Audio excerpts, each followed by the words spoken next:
Ladies and gentlemen of the Gojo clan, welcome back to the channel for some more Naraka Bladepoint content. Now today I want to cover some of the things that we can look forward to in season 16 and just give you guys a little bit of a better understanding of what exactly to expect, especially when it comes to the new weapon, the flying knives. Now if you guys want a little bit more of an in-depth detailed video on the weapons, or maybe you just want to see a little bit more of the gameplay, I do have a video you guys can watch, but this one is just going to be a quick take on things you should know before you actually start running around with these weapons. So hopefully this video is helpful to some of you guys, and if it is, maybe think about subscribing to the channel if you haven't done so already. It's a free thing to do. But anyways, let's get on with the video. All I ever wanted was a black grand national. Fuck being rational, give them what they asked for.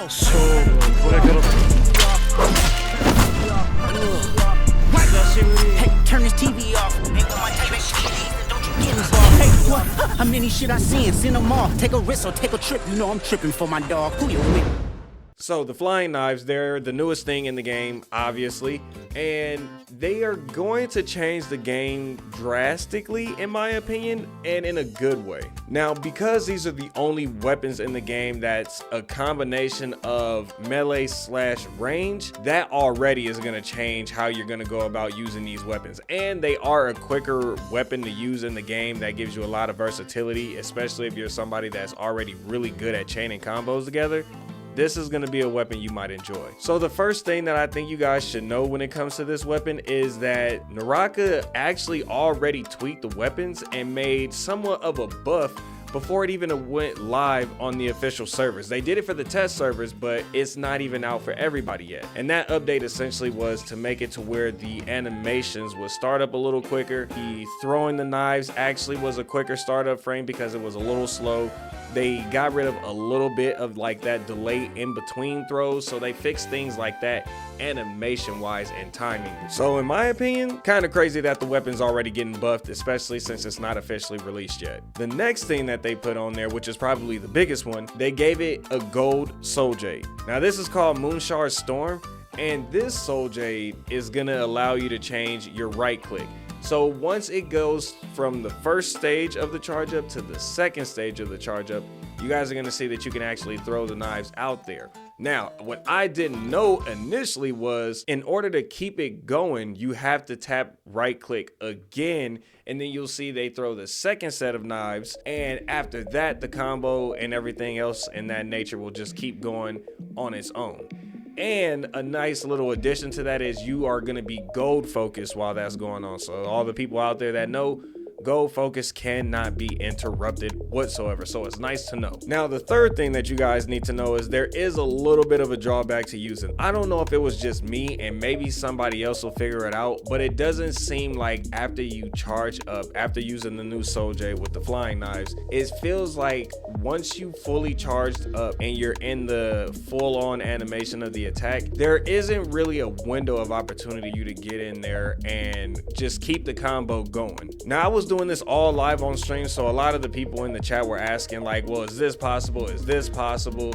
How about maybe if you grapple and do this? I tried a few things, and the closest thing that I got to somewhat of a chain combo is there is a slight animation cancel, just a little one. So what happens is you charge up with the right click, you throw the blades, then you click it again, you throw the blades, and then they'll get into the activation of the rest of the move. Now what you want to do is you want to stop it before you get into the ability where they throw all the knives at the ground, because if you do that, then you're stuck in that animation where you're kind of Iron Man getting off the ground. So instead what you do is you stop right clicking, because the animations will still keep going by itself, and then you want to use your grappling hook and try and grapple onto either the enemy or the ground underneath them, and then keep the attack going that way.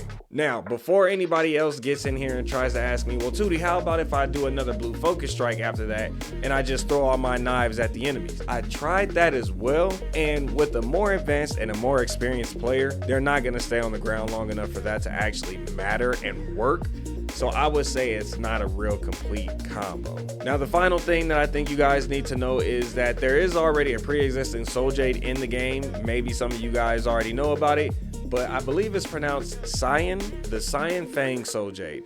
And basically what that SOJ does is it allows for your third attack when you're just left clicking normally to be different from the rest of the attacks when you don't have it. Now this one gives you a little bit more room of a combo, somewhat kind of like chain link, if you can time it right. And it's all of these things are all going to be timing based, obviously, because that's the game of Naraka. But that one has a little bit more of a grace period, if you want to call it that, where it's giving you a little more time to be able to pull off more combos. Now, as a little bonus tip up in there, what I think could work, especially with the gold SOJ for the throwing knives, is maybe it'll work a little bit better if you guys actually had a teammate or somebody that would be willing to combo with you. Because even though you can't continue to attack once you've thrown all your knives at the ground and you're stuck in the animation, your teammate is able to get in there and actually get some combos, especially since when you throw the knives at the ground, it does lift the enemy off the ground for like maybe a second and a half, close to 2, but we'll just say a second and a half to be safe. And that's enough window of opportunity for your teammate, if y'all are syncing together right, to be able to get another combo going, and y'all can just keep essentially juggling this person to infinity and beyond. But that's all I really wanted to talk about when it comes to the throwing knives, man. I haven't figured everything out yet, but those little things, I think it'll be really helpful for anybody, especially if you're interested in trying to use or maybe even make this your main weapon in the game once it goes live. So with that, Gojo Clan, I've talked a lot. I need some water. My throat feels a little dry. Pause. I look forward to catching you guys in the next one too, man. So, peace of hair grease.